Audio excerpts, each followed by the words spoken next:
Hello everyone, welcome to my shorts. তো এদিকে দেখো মা কি সুন্দর একটা হলুদ জবা ফুল গাছের চারা কিনে নিয়ে এসেছে।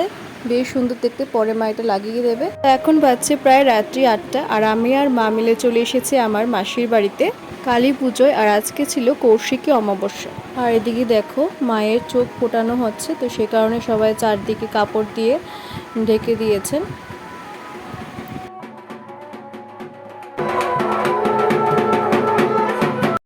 আর এদিকে আমরা সবাই বসে একসাথে পুজো দেখছি। তো এখন ওরা সবাই মিলে যাবে ঘট ভরতে।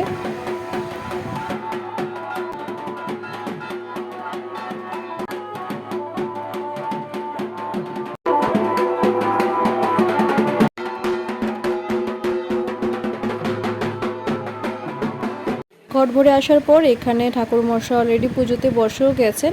তো এখন আমরা বসে পড়লাম প্রসাদ নিতে। তো প্রথমেই দিয়েছিল ফল প্রসাদই, এরপরই দিয়ে দিল খিচুড়ি, আর তার সাথে দিয়েছিল সয়াবিন আলুর তরকারি। তো প্রসাদ নেওয়ার পর কিছুক্ষণ বসে পুজো দেখার পর এখন আমি চলে যাচ্ছি বাবার সাথে বাড়িতে। তো আজকে ভিডিওটা এই পর্যন্তই, বাই বাই।